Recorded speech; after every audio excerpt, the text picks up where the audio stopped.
Over the last few month Nifty has fallen around 12 to 13% और mid cap small cap sector में भी ज्यादा volatility देखने को मिल रही है। सम ऑफ द स्टॉक 25% 30% तक गिर गए हैं, जिसकी वजह से इन्वेस्टर में पैनिक बढ़ रही है। सो मोस्ट इंपॉर्टेंट क्वेश्चन ये है कि हमें क्या करना चाहिए अपने पोर्टफोलियो के साथ। सब कुछ बेच देना चाहिए, होल्ड करना, या फिर हमको ज्यादा खरीदना चाहिए। Hey everyone, my name is Adil and welcome back to my YouTube channel. और आज के वीडियो में मैं आपको 3 प्रैक्टिकल स्ट्रेटजी शेयर करूंगा जो आपको अपने पोर्टफोलियो को मार्केट क्रैश के दौरान प्रोटेक्ट करने में मदद करेगी, और कैसे आपको मार्केट की वॉलेटिलिटी को स्मार्टली हैंडल कर सकते हो। चाहे आप बिगनर हो या एक्सपीरियंस इन्वेस्टर, ये टिप आपको मार्केट की अनसर्टेनिटी में भी काम और फोकस रहने में हेल्प करेगी। तो चलिए शुरू करते हैं और सीखते हैं कि कैसे अपने इन्वेस्टमेंट को स्मार्टली सिक्योर रखें। तो the first strategy is crash और करेक्शन में फर्क समझें।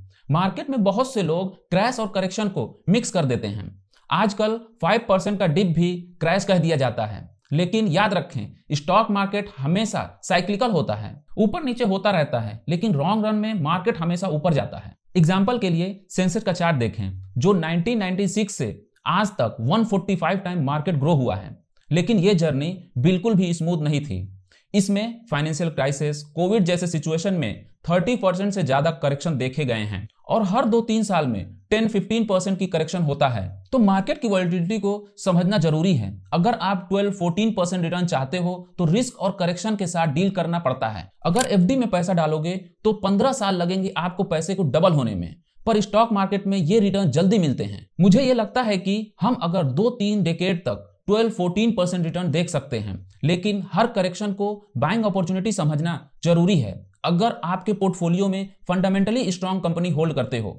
लेकिन जो लोग पैनिक करते हैं वो पैसा लूज करते हैं, और जो लोग करेक्शन का फायदा उठाते हैं उन्हें फ्यूचर में ज्यादा रिटर्न मिलते हैं। सो नेक्स्ट टाइम मार्केट में करेक्शन हो, पैनिक मत करिए, समझ लीजिए ये करेक्शन मार्केट का पार्ट है और वो बाइंग अपॉर्चुनिटी हो सकता है। Second strategy is diversification. Stock market में वॉलेटिलिटी को मैनेज करने के लिए डाइवर्सिफिकेशन बहुत जरूरी है। Let me give you a real life example. 2022-2023 में डिफेंस, रेलवे और पीएसयू सेक्टर ने एक्स्ट्रा ऑर्डिनरी ग्रोथ दिखाई, पर काफी रिटेल इन्वेस्टर ने इन स्टॉक को चेज किया, और 2024 में इन सेक्टर में शार्प करेक्शन देखने को मिला। For example, Nifty, PSU bank 20% नीचे गिर गए और कई डिफेंस स्टॉक 20-40% गिर गए। तो proper diversification and asset allocation is very important. So अपने रिस्क टॉलरेंस के हिसाब से पोर्टफोलियो को बैलेंस करना जरूरी है। आपके पास इक्विटी हो सकता है जो आपको large cap, mid cap, small cap sector और कई सारे सेक्टर में डाइवर्सिफिकेशन करने का मौका देता है। अगर आपको स्टॉक पिकिंग का टाइम नहीं मिलता तो equity mutual fund best option है। आपके पोर्टफोलियो में डेट इंस्ट्रूमेंट जैसे डेट म्यूचुअल फंड, बॉन्ड या एफडी होना चाहिए ताकि रिस्क को कंट्रोल कर सकें। और एक और इंपॉर्टेंट डाइवर्सिफिकेशन ऑप्शन है गोल्ड, जो इन्फ्लेशन और करेंसी डेप्रिसिएशन की अगेंस्ट अच्छा हेज है। डेटा के हिसाब से 2019-24 में गोल्ड ने निफ्टी को आउट परफॉर्म भी किया है। मुझे हमेशा यह लगता है रिटर्न सिर्फ इंपॉर्टेंट नहीं होते, रिस्क एडजस्टमेंट रिटर्न जरूरी होते हैं। तो अपने रिटर्न एपेटाइट को समझकर अपने डाइवर्सिफाइड पोर्टफोलियो बिल्ड करिए ताकि आप मार्केट की वॉलेटिलिटी को इजीली हैंडल कर सकें। Third strategy is avoid greed. Stock market में हमेशा ग्रीड से बचना बहुत जरूरी है। आजकल कुछ लोग बोरो करके स्टॉक मार्केट में इन्वेस्ट करते हैं या फिर ब्रोकर से मार्जिन ट्रेडिंग फैसिलिटी का यूज करते हैं। ये एक डिजास्टर हो सकता है। इन्वेस्टमेंट का सबसे अंडररेटेड एस्पेक्ट है पीसफुल स्लीप, और आप तभी पीसफुल सो सकते हो जब आप अपने ग्रीड को दूर रखें। अगर आप फ्यूचर और ऑप्शन में गैम्बलिंग कर रहे हो तो डेटा के हिसाब से 90% लोग पैसा लूज करते हैं।